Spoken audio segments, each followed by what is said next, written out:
Good morning বন্ধুরা, সবাই কেমন আছো? আশা করি আমার বন্ধুরা সবাই ভালো আছে। বন্ধুরা আমরা সবাই ভালো আছি। তো এখন থেকে ভিডিওটা শুরু করলাম। প্লিজ স্কিপ না করে পুরো ভিডিওটা দেখো, আশা করি তোমাদের খুব ভালো লাগবে। তো বন্ধুরা ঘরের সমস্ত বাসি কাজ সেরে স্নান টান করে চলে এসেছিলাম ঠাকুর দিতে। এদিকে দেখো আমার কিন্তু ঠাকুর দেওয়াও হয়ে গেছে। আর আজকে দেখো কত গাঁদা ফুল দিয়েছে, আজকে কিন্তু রক্তগাঁদাও দিয়েছে। আর এদিকে কী বলো তো, তোমাদের ভাইপো ওই যে ইউপি খাবে, বুঝেছো? তো আমি বললাম তুই নিজে বানিয়ে খা। কী গো রোজ রোজ দিন ইউপি খাই, মুড়ি খেলে তো খেতে পারে বলো, কিন্তু না, ও মুড়ি খাবে না, হয় ইউপি নাহলে ম্যাগি। ওর সবসময় সত্যি কথা বলতে প্যাকেট ধরে রেখে দিই, ভাই তুই কর আর খা। তো যাই হোক, ছেলে তো ওখানে ইউপি খেতে লাগলো, নিজেই বানিয়ে পেছনে চলে এসেছি রান্নাঘরে, ভাত বসিয়ে দিয়েছি আর এখানে বের করেছি কিছু সবজি। সবজির মধ্যে কী বলো তো, এটা কী বলো তো, এই শাকটা জানো কি? আমি জানি তোমরা জানো, এটা মেথি শাক। আমি কী বলো তো আগে থেকেই মানে শাক বেছে টেছে রেখে দিই। কী বলো তো, শাকের মধ্যে না বড্ড মানে পোকামাকড় থাকে। এই যে পাতার পিছনগুলো তো দেখবে সাদা সাদা ডিম ডিম ডিম ডিম কেমন জানি থাকে।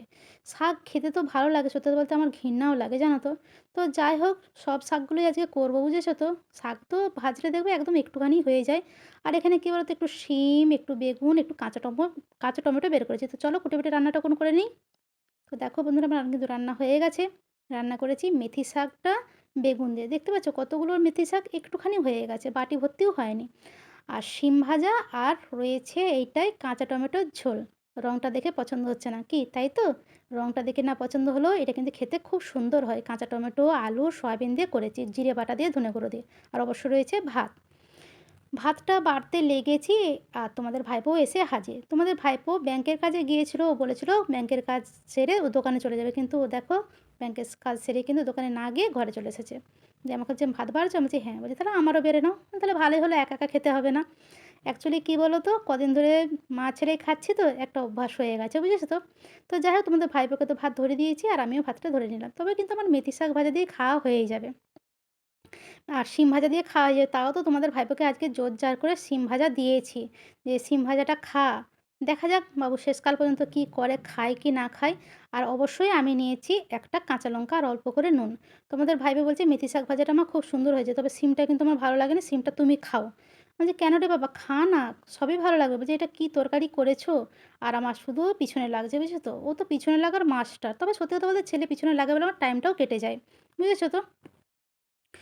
তো যাই হোক বন্ধুরা, মা ছেলে তো ভীষণই আনন্দ করে খাচ্ছি। আর ছেলে যখন কলেজে চলে যায় সত্যিই ভীষণই একা একা খেতে হয়। আর একা একা খেতে আমার একদমই ভালো লাগে না, জানো তো। ঝাল।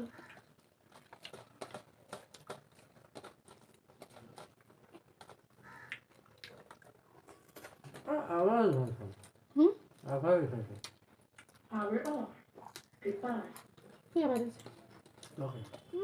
সত্যি নাকি? ভালো হয়েছে। জল এটা, জল এটা, জল এটা। তাই?